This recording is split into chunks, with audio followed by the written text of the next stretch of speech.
Tu as déjà vu un flic pointer une arme sur une femme noire désarmée, blessée comme si elle était le danger. Tu as déjà vu un type hurler comme s'il était en zone de guerre, le doigt crispé sur la détente, sans avoir la moindre idée qu'à 3 pas derrière elle se trouvait un homme si dangereux que l'armée américaine l'avait entraîné pour ne jamais exister. Ouais, c'est arrivé. Laisse-moi t'expliquer. Il était tard, genre très tard. Les néons d'une vieille station essence clignotaient comme un cœur fatigué. Quelque part, à la périphérie de Jasper Ridge, une petite ville bien tranquille, du genre où tout le monde sourit le jour, mais ferme ses volets dès la nuit tombée.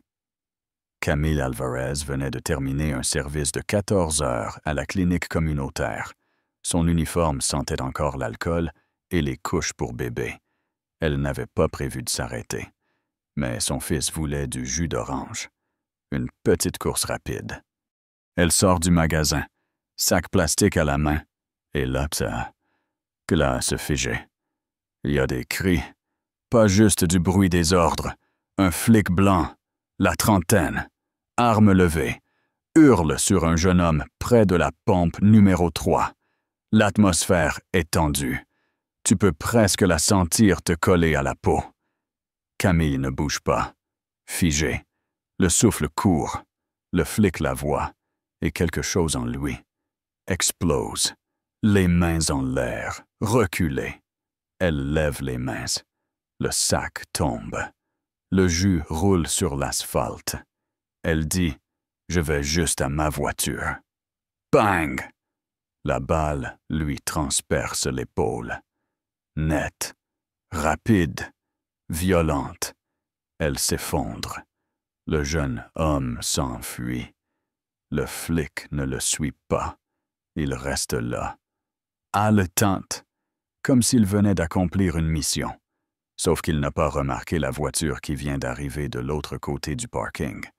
Une Dodge Charger noire, vitres ouvertes, musique douce. Au volant, Elias Mercier. Tu n'as probablement jamais entendu ce nom. C'est normal. Elias, c'est le genre de gars qui n'a pas de traces. Le type qui forme les fantômes, qui forme les tueurs. Delta Force. Opération Noire. Mission sans dossier. Tu vois le tableau. L'armée l'a gardé dans l'ombre pendant 15 ans. Mais ce soir-là, les ombres l'ont suivi chez lui. Camille, c'était sa sœur, la seule famille qui lui restait.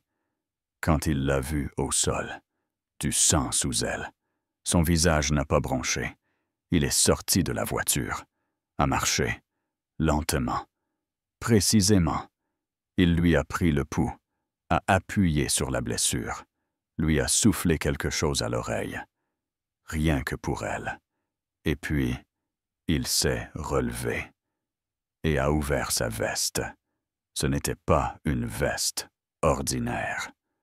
Cousu sur la poitrine, un écusson usé, foncé, inoubliable, l'insigne de la Delta Force. Le visage du flic s'est figé.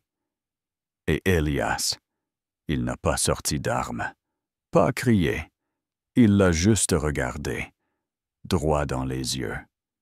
Et il a dit « T'as choisi la mauvaise cible. » Silence. Tu connais ce genre de calme qui fait paniquer tout le monde. C'était Elias. Camille a été emmenée à l'hôpital, vivante. Mais entre deux souffles, Elias était à ses côtés, mains pleines de sang, mâchoire en acier. Il n'a rien dit pendant tout le trajet. Ses yeux, eux, parlaient déjà de guerre. Les médias, ils ont sauté sur l'histoire. Tir policier. Une femme noire blessée par balle. Suspect non identifié. Mais la vérité allait frapper plus fort que n'importe quel titre. Elias a passé 2 appels cette nuit-là. D'abord à son ancien coéquipier Nico Vasquez, ex-Bérette verte, reconverti en enquêteur des droits civiques, puis à Maître Lynette Moreau, avocate redoutée, mémoire tranchante comme une lame. À l'aube, ils avaient un plan. À midi, le pays connaissait son nom, Elias Mercier. Des vidéos de ses anciennes missions ont refait surface, des images de Syrie, des missions que le gouvernement voulait enterrer. Puis est arrivé l'enregistrement de la caméra piéton de Camille. Claire, sans discussion. Elle n'avait rien fait. Le flic suspendu, le département muet, Elias debout, devant la mairie. Le lendemain, Nico, Lynette et tout le quartier derrière lui. Il n'a pas crié. Il a disséqué. Il a dit « Vous entraînez vos policiers à craindre les ombres, à tirer sur des silhouettes. Vous leur apprenez à survivre, pas à servir. » Il s'est tourné vers les caméras, a laissé tomber cette phrase « Moi, j'ai été entraîné à éliminer des menaces. Vous, à les inventer. » Le froid a envahi la salle. Cette phrase a tout embrasé, et pas juste en ligne. Dans les rues, mais pas de chaos. Sous la direction d'Elias, c'était stratégique, calculé. Tentes médicales, cellules juridiques, itinéraires, plan B. Chaque marche était un déploiement. Et Camille, elle a survécu de justesse. Quand elle s'est réveillée, elle n'a pas pleuré. Elle a simplement demandé « Est-ce qu'on le change, ce système ?» Et Elias a serré sa main. C'est déjà en cours. Et là, le twist. Elias travaillait déjà depuis des années sur des programmes fédéraux confidentiels pour améliorer les interventions policières. Mais on l'avait ignoré, rejeté. Mais là, il voulait être écouté. Et bien sûr, la riposte est arrivée. Contre-manifestation, intimidation, pression politique. Mais Elias imperturbable. Lynette a lancé la bataille judiciaire. Camille a pris la parole, devant le tribunal, bras bandés. Et elle a dit, tout doucement, « Je ne voulais pas être courageuse, je voulais juste du jus pour mon fils. » Le jury a écouté. Quand la défense a parlé de « peur légitime », Elias s'est levé, a marché jusqu'à la barre, pas comme soldat, pas comme frère, comme expert. Il a expliqué le contrôle, l'évaluation, l'attente. Il a dit, « Vous tirez quand vous avez peur. Moi, j'attends jusqu'à ce qu'il n'y ait plus d'autre choix. Vous fuyez les ombres. Moi, je suis devenu l'ombre. Et le verdict coupable. Agression armée, usage excessif de la force, atteinte aux droits civils. » Mais Elias n'a pas souri. Il a regardé Camille, puis le public, et il a dit, « Ce n'est pas une victoire, c'est une preuve.